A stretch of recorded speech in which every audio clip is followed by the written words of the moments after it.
What's up guys, and welcome back to the Bonsai-En YouTube channel. I'm Josh, and today we're going to be talking about how to work back flat cuts on your bonsai trees, so stick around.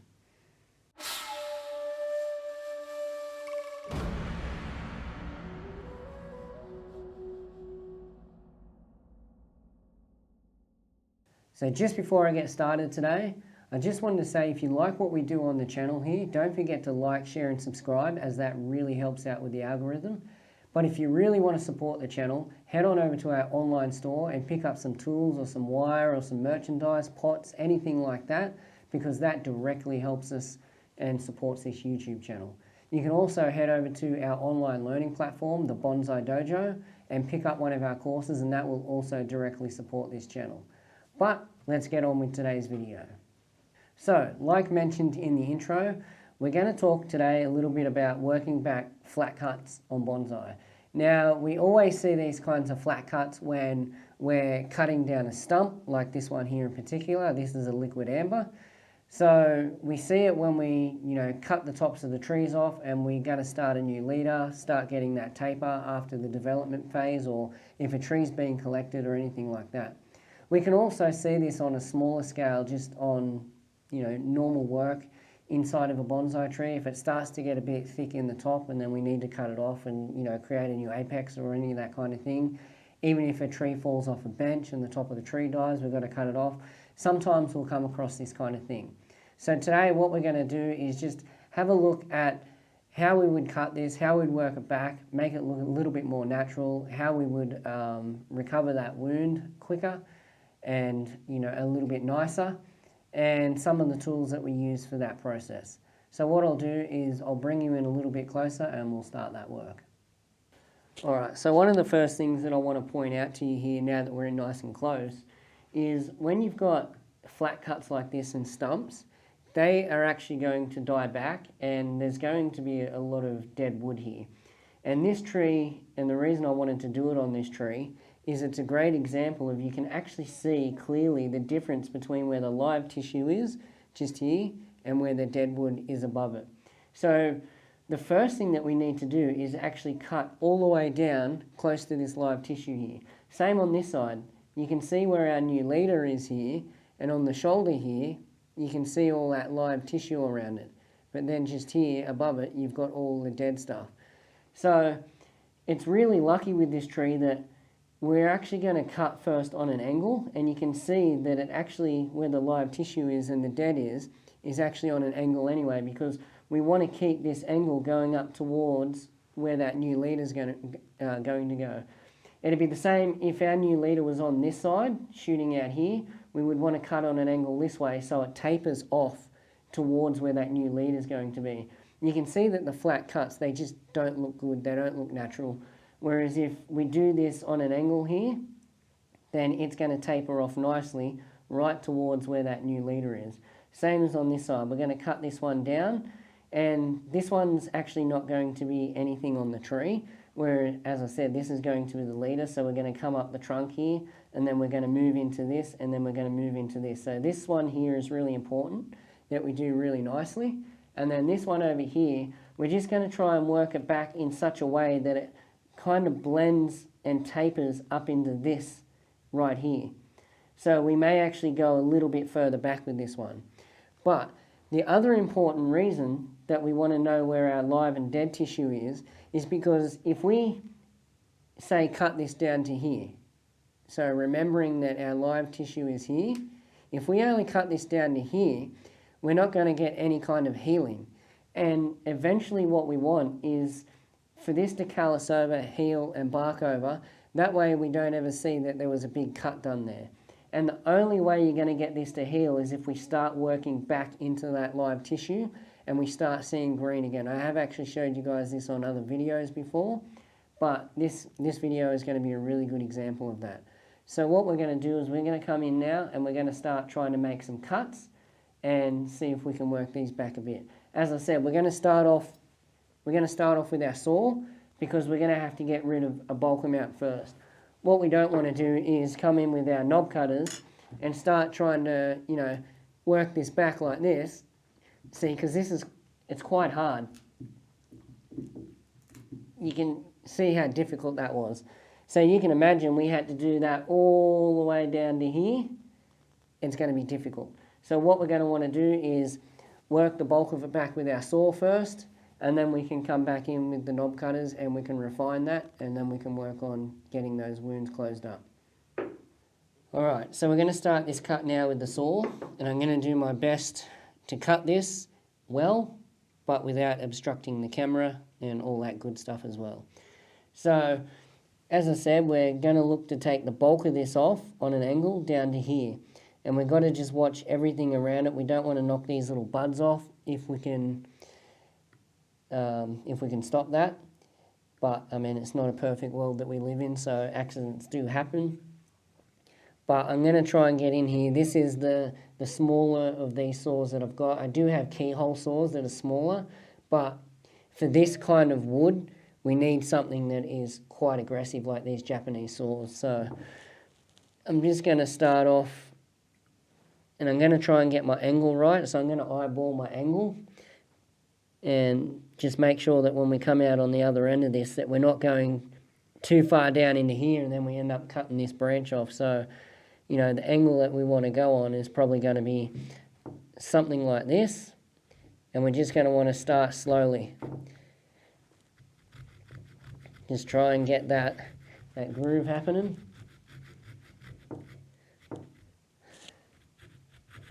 I'm going to try and hold it the best I can without this making a whole ton of racket, because the pot wants to move around on the table.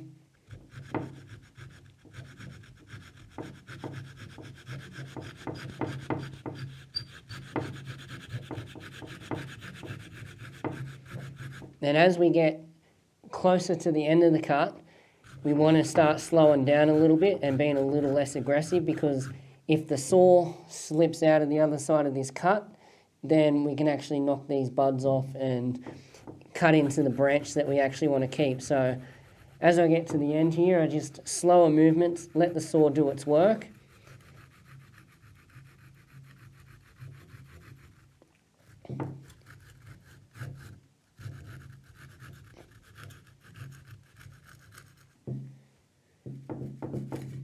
There we go. So as you can see, we've got most of that one done now. Now we just need to do this one up the top here.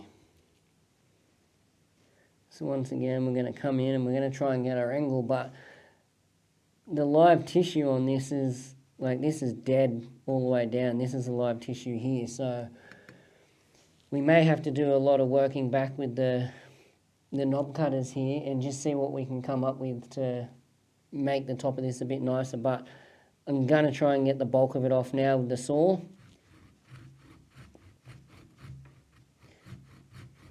And in this situation, I'm being careful that I'm not rubbing the back of the saw up against this branch, because we can cause damage to that new leader that we're wanting to keep. So slow and steady, just until we can get the saw right into there. Then we can start getting a little bit more aggressive with our cut. But the good thing about these Japanese saws is they just do most of the work for you. They're probably one of the better things that you can have in your toolbox if you're working on larger material and doing cuts like this. Alright, so now we're a bit further into it. We can actually start putting some effort into this saw and seeing if we can get through this little bit. So I'm going to try and grab it nice and solid, but trying to go around all those new buds. I don't want to, I want to look on the trunk and make sure when I put my hand on there, because I can see buds here that's almost just out of frame, but I'm trying to put my fingers around those. So just keep an eye out for that. And then we're going to see if we can get through now.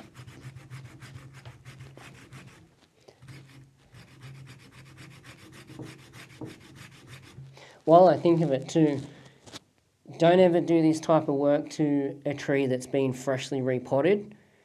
Either do it before you're going to pot the tree up, or once it's been potted for a little while, because this, while I am trying to hold this as much as I possibly am, if you've got fresh roots in the pot, it'll be so easy to disturb them and break them and, really it'll be really detrimental to your recovery process after a repot. So just make sure that you're not doing this, you know, while the roots are trying to recover in any type of way.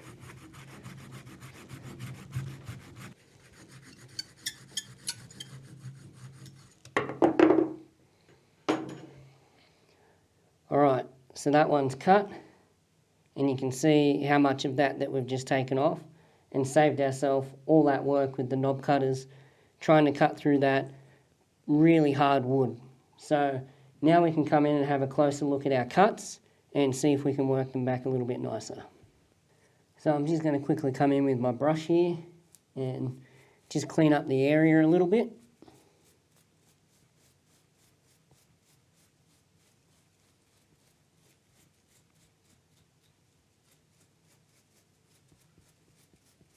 And that just makes it a little bit easier to see and work around. Okay, so this cut first, we've got a couple of considerations to make here, and this is a good example of that there's not a perfect world kind of thing. We work with the material that we've got and what it's giving us, and we just try to make the best of it.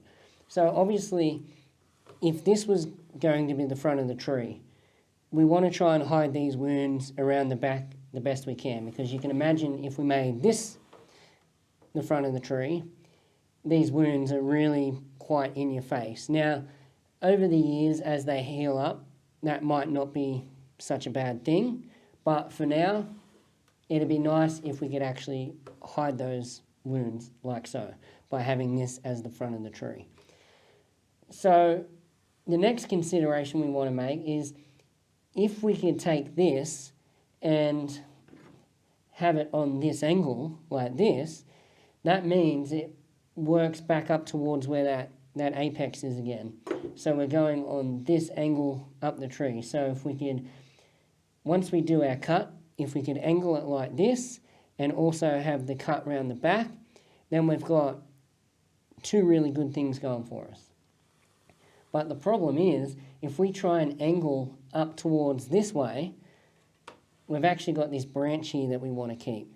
And we don't want to work too far down into this tissue here by trying to make this angle and actually cutting off the supply to this branch here. So we can actually work down into it a little bit, and we will have to get that healing going, but I'm probably not going to be able to get quite the angle that I wanted to. So I'm just going to try and get the best that I can of having the wound more on this angle so it faces towards the back of the tree. Also have it on this angle so it goes towards the apex and kind of tapers off the tree up towards there. And then also try not to work it back so far that we're going to put this branch in danger. So to do that, first thing we're going to do is come in with our knob cutters, and the first cuts that we're going to make are going to be across the back here, so we can try and get this on a bit more of an angle, kind of like this cut. This cut was actually much easier to get that angle on, so we need to try and match this one to that same kind of angle. Now this wood here that's still quite pithy and dead, it's going to be fairly hard to work at. So rather than getting your knob cutters and trying to come in and take a massive bite out like this, because it's not going to happen, just start working it back nice and slowly. And what I'll do is I'll bring the camera in nice and close to the wound so you can see the knob cutters in action. Alright, we're nice and close in now, so we can come in and start working back with our knob cutters. And as you can see, like I spoke about those hybrid tools before, you can see the use of the knob cutter being able to cut right at the end of the tool, rather than imagining that this had a rounded cut on it rather than a flat one, and trying to use that round bit like this. It just doesn't work quite as well as being able to come in like this and also having the long handle to work this back. So as I said, we're just going to take little bites at the moment, and we're just going to start slowly working some of this material back and seeing if we can get down some live tissue and also shape this wound or this stump cut that's in our favour, so that we can get this looking a little bit more natural and a little bit nicer. You know, take those rough edges off it, As you can see, when you cut with the knob cutters, you get rid of that harsh edge and it starts to look quite a bit nicer.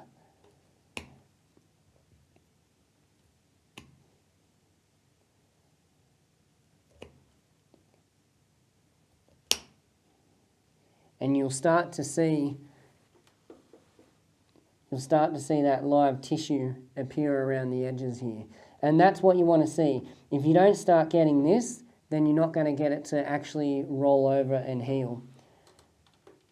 So we're going to want to see this the whole way around the wound eventually when we're done, if we can. As I said, it's not always a perfect world that we live in, but we do try our best with what we're given.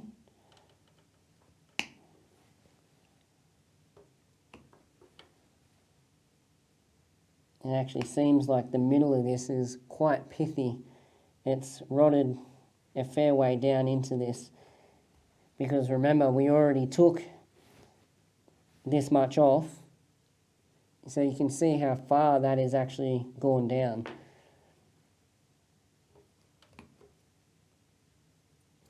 We're starting to get our angle too, so we're starting to match the angle of this one back here, and then we're trying to angle it back this way as well, so that way it's tapering off back up towards this one.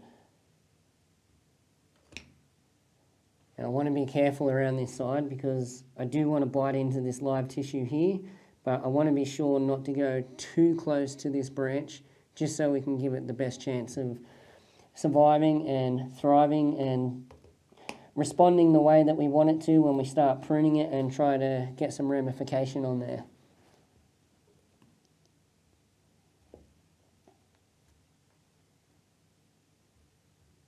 Alright, we're just going to start working back this top edge a little bit just to give it a little bit more of a natural look up around here.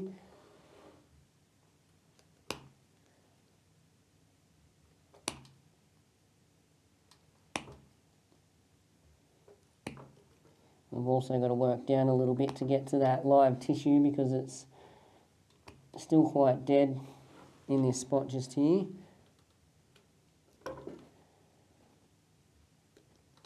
So we're going to have to go down quite a little bit more before we reach that live tissue on this side, which means we're still going to have to work this back on this side a little bit more.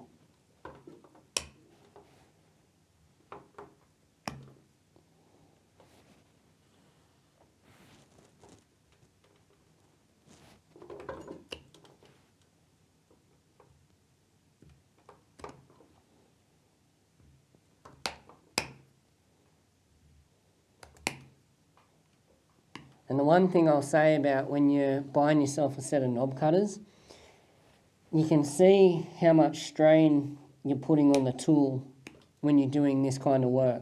So if you're going to spend some good money on a tool, your knob cutters is one of those ones that you really don't want to cheap out on. You want to make sure you get a nice solid steel that's going to hold up to, you know, this kind of punishment, because this can sometimes, depending on what, you know, wood you're working on, and like if I'm just quiet here and I make this cut, you can kind of hear, you know, how much strain you have to put into the tool to actually get through the wood. So you definitely don't want your knob cutters snapping on you. But we're starting to get into some of this live tissue around here now, which is good. That's where we want to be. So let me just get this little bit here.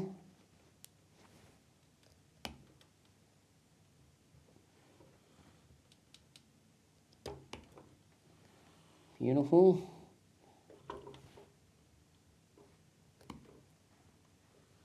Alright, so we've essentially found most of our live tissue now around the wound. So it's just going to be a case of working this down below this, so that way once it heals over, it's going to heal over in a nice natural form, and we just need to work this back into, you know, kind of how I said we want the wound facing this way back a little bit more, so we might have to try and work this down a little bit more and work back on that angle, work back this way. So I'm going to go through and I'm going to start taking the center out, because you're probably not going to want to watch me just do this here for the next 10 minutes. You probably get the idea by now. So I'm going to go through, I'm going to work this down, and then we'll come back and have a look at it. Alright, so we've got this worked back kind of in the shape that I want it to now. It's transitioning nicely from here up into this. And once we work this back a little bit more, this wound here, it'll kind of transition into that a little bit nicely as well. We've got it as close that we can go down to here to this next branch, and we've got it relatively well hidden from the front. So now that I've exposed all of this live tissue around here, it's obviously quite aggressive with the knob cutters. So what I like to do is get my nice sharp grafting knife and just go around the edge of this wound and try and make that cut a little bit more precise, just so it heals a little bit quicker. So you don't have to go very deep. You're just kind of taking that top layer off and making sure that that wound is just a nice precise cut. And be very careful when you're doing this, because it's easy to slip, and if you can, always cut away from yourself. But essentially that's all you do, is just run around the edge of the wound and just try and take that top little bit off nicely, and that way your wound will actually heal a lot quicker just by doing that. So I'm just going to quickly go around and do the rest of it with my grafting knife, and then we'll come back and look at sealing this up. Alright, we can see how nice and clean that is now around that cut. It's nice and precise. We'll clean that up with the grafting knife. Now the next thing that we want to do is come in with our cut putty. So you've probably seen this product before. Anywhere that's a good bonsai shop will sell this. So you've got your green lid and you've got your white lid. So just a quick tidbit about that. Your green lid is generally for your conifers and your evergreens, and your white lid is generally for your azaleas and deciduous trees. Now there is actually nothing different about the makeup of these between the conifer and deciduous one. The only difference is the colour of the putty inside. So what I'm going to do is I'm just going to get some of this out, and I should mention too, the reason that the colours are different is because deciduous trees usually have a lighter coloured bark and conifers usually have a darker coloured bark. So the green lid one is a little bit darker, the white lid one is a little bit lighter. It blends in a little bit better. But if you don't care about that, then just grab whatever one you can. So I'm just going to take a bit of this out of here. I had to quickly run out and grab a brand new tub because my 2 tubs that I've got are pretty much run out. So I'm going to try and get a nice bit of this. Now to work with this stuff, you actually need to wet your thumbs, whether you dip them in some water or you just lick them, because if I try to put this on, this is just going to keep sticking to my thumb. Whereas if I give them a quick lick, then it'll actually stick to the tree and not to my thumbs. So the first thing that I want to do is actually try and work this roughly to the shape of the wound, and then I can just put it over and just try and seal that up the best that I can. It doesn't have to look pretty, but it does have to seal nice and well. So just try and run around all the edges here and make sure it's sealed down nicely. All up around here, all up around the front. And then up in the top here, just try and work all these little gaps out of the putty, just to make sure that there's, no excess moisture that's actually working its way from the outside into that. So you can see we're just working that down, work that down there. You can work your way around any little buds that are there.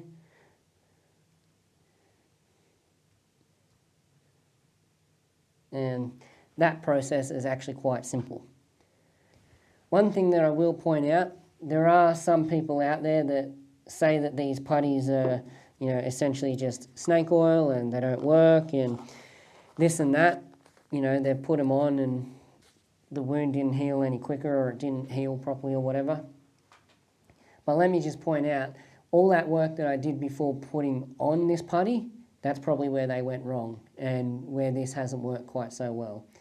This stuff here, we've ran tests on it here in our nursery and on the same trees. So this would have been a good example of how we would have run a test. We would have made these two wounds, we would have worked them both back, we would have put putty on one and not on the other. And we've done that a few times in our nursery, and 100% of the time when we put putty on this wound, we can almost get it to close up within a full growing season, maybe just a bit over a growing season. So because these are quite large wounds, what we might have to do is next year we might have to come in, take this putty off, and where it's rolled over most of the way, we might have to just come around with our grafting knife again and just re-wound and then reapply the putty again.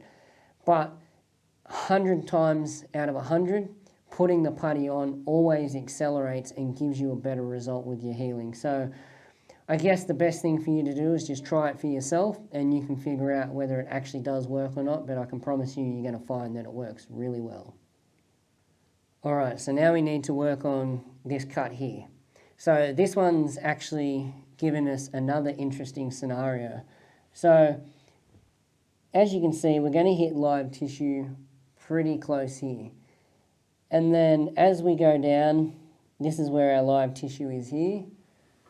Let me just turn that. So our live tissue is here, so we're just going to have to work back a little bit there, which is not going to be too much. But as we work down into here, we're probably going to have to work all the way back to here, because if you look at this side, you can see the actual delineation here between this live tissue and then the dead stuff just above it. So this line that runs down here is actually the delineation between the live tissue and the dead stuff. And if we follow that down, that actually goes all the way down to here. So we may have to work this bottom bit all the way back down to here. So it's just going to be a matter of getting stuck in and working with the knob cutters and seeing what we can actually come up with. So once again, I'll just give you a quick demonstration of, you can see how the knob cutters work like that. They go over, we squeeze, and we can take that off. And then we can actually just start working this back and making it look a little bit more natural around that edge rather than an actual just flat edge that's on there. So it'll take a little bit of working to get that natural kind of taper into this, I guess you could say. And we'll do this all the way around the edge. We're looking to get to that live tissue all the way around the wound, that way we can get the rolling over, and we're also looking to get a natural shape. So what I'm going to do is I'm just going to start working on this because I showed you most of it on the other wound. So I'll start going around and working this back because it's actually easier for me to work off camera than it is on camera. So I'll go around and I'll do that, and then we'll come back and we'll have a look at where we've ended up on this side. Alrighty, so we've done our work on this wound, and let me tell you, this one got interesting real quick. So there's a few things that I kind of want to point out to you here.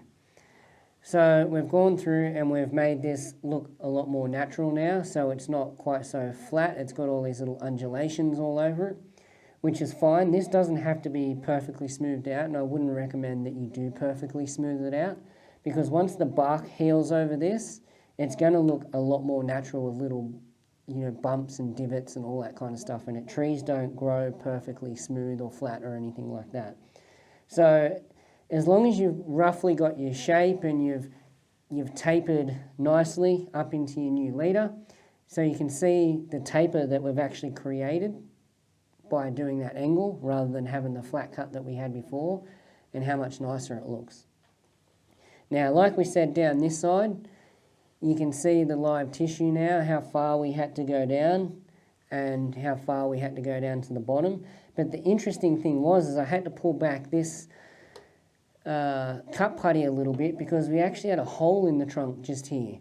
And I couldn't get any live tissue up this side of the hole. So I've had to run it around that side of the hole and then up into here. And I've kind of had to bridge between this wound and this wound. So I'm interested to see how that little section in there is actually going to heal up. But I can actually push this, back over a little bit now. And the next thing to do now is to put more putty the whole way over this wound. You don't want to just put it in the middle here because that's not going to do anything. And you don't want to just put it around the outsides here where your wound is. You actually want to cover the whole entire thing. So the name of the game with this stuff is, as funny as it sounds, is you're trying to keep excess moisture out, but you're also trying to keep the moisture in the tissue here. Because if this tissue dries out, it's going to stop healing. If you get too much moisture inside of here, this is all going to rot and it's going to stop healing. And also too, there's a chance that this wood here could start rotting out and all that shaping that you've done here could be for nothing. So I'm going to go through and I'm just going to quickly put the cut putty on like I did on this side, and then we'll come back and have some final thoughts. Now all of our putty is applied here. I'll give you guys a quick spin just so you can see the totality of the wound that we've created. And you can also, even with the putty on there, you can roughly see the shape of how the tree is going to heal now. So you can see that from this wound up into this one, we've created a nice gentle taper from there to there. And then same from the back, it's a nice gentle work up that way, nice gentle up that way. And you can see how nicely it works up into what is going to be the new leader and the new apex of the tree. So you can see that without this work, those wounds and those flat cuts would have remained on there and they would have been quite ugly and quite unsightly. Alright, so that's it for today's video. I'll give you a last spin of the tree from a distance, just so you can see what the tree looks like, the shape of it, how it tapers up into this nice leader, nice and naturally. As you can see now, without those nasty flat cuts on there, we've got this nice tapering off from both of those wounds. They almost blend in together now. So all the supplies that I used in today's video are available on our online store, and I'll leave the link to that down in the description below. So definitely go and check those out if you need to do any of this work. And do keep in mind that this kind of thing, this is what we're talking about with bonsai mindset when we do talk about that, is this kind of work needs to be done to have the quality trees. So it seems like we're going right backwards with how much we've just cut off, how much, wound we're creating, and, how many years it's going to take for this to heal. But this tree's just starting off. So when I acquired this tree, this pot, it's too large for the tree, so it'll be going into a new pot. It's in organic soil, so, here at Bonsai-En we use the inorganic soil, so we'll get that transferred over. We've got to grow all the branches and everything on the tree yet, so we've got time to do this wound work. I will point out that it is winter here in Australia. You might have heard me say that earlier in the video. I would definitely recommend doing this kind of work either moving just into spring or early autumn. Those are probably your two optimal times to do this. Now, me doing this right now is not going to be an issue, but it's not going to start healing until spring. So it'll sit like that now until spring.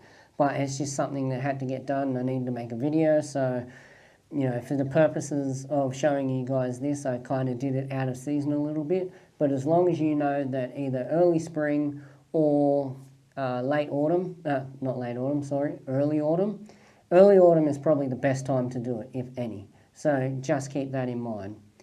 But like I said earlier, we do have our online courses if you want to accelerate your learning over at thebonsaidojo.com. I'll leave links to that down in the description below as well. Don't forget to like, share, and leave a comment down below and let us know what you thought of this video. Is this something that you've ever done before? Is this something that you're going to try now? And I look forward to seeing you in the next video.